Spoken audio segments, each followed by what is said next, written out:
वर्तमान सरकार इसीलिए शासन कर रही है क्योंकि उसे घटनाओं को बुलाना आता है। कैसे? आइए मैं कई सारे उदाहरण के साथ इस क्रोनोलॉजी को समझाता हूँ। पहला उदाहरण है पठानकोट। अटैक हुआ है जनवरी 2016 में।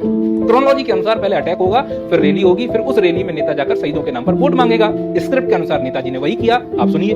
मैं मेरे फर्स्ट टाइम वोटर से कहना चाहता हूं कि आपका पहला वोट पुलवामा में जो वीर शहीद हुए, उन वीर शहीदों के नाम आपका वोट समर्पित हो सकता है क्या? अब शहीदों के नाम वोट मांगने के बाद स्क्रिप्ट ये कहती है कि भारत और पाकिस्तान का मैच होना है। वही हुआ।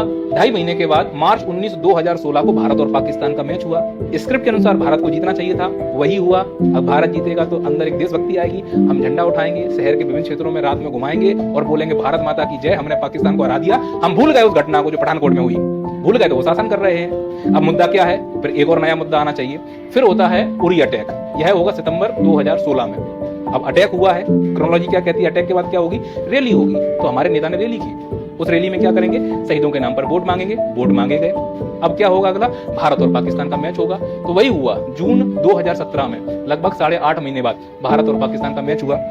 कौन जीतेगा? भारत जीतेगा। भारत जीतेगा तो हम क्या उठा लेंगे? झंडा। रात को फहराएंगे और बोलेंगे भारत माता की जय, पाकिस्तान मुर्दाबाद। फिर हम भूल गए। हम पठानकोट भूले क्योंकि क्रिकेट हो गया, हम उरी भूले क्योंकि क्रिकेट हो गया।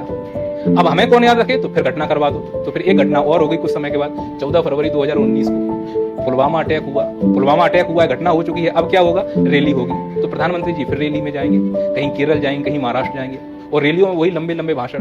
हम एक एक आंसू का बदला लेंगे, खून का बदला खून होगा, मेरी रगों में उन्होंने बोल दिया। क्योंकि ये क्रोनोलॉजी है, स्क्रिप्ट है सब। आप समझिए इस चीज को। उनको काम है सिर्फ बोलना। अब बोलने के बाद वोट बटोर के झोला उठा के चल दिए। फिर क्या होगा? मैच होगा। तो इस घटना के 4 महीने के बाद मैच हुआ। जून 2019 मैच हुआ। कौन जीतेगा? इंडिया। इंडिया जीत गई। हमने फिर झंडा उठाया और भारत माता की जय, पाकिस्तान मुर्दाबाद। अब भाई पुलवामा भूल गए, अब राजनीति कैसी हो? फिर कुछ ना कुछ होना चाहिए। तो भाई हुआ था ना पहलगांव। सिक्योरिटी नहीं थी। क्यों नहीं थी?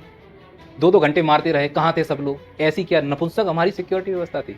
नहीं। क्रोनोलॉजी समझो। घटना हो गई, फिर भाई ने जाकर रैली की और रैली में क्या बोले थे आप सुनिए।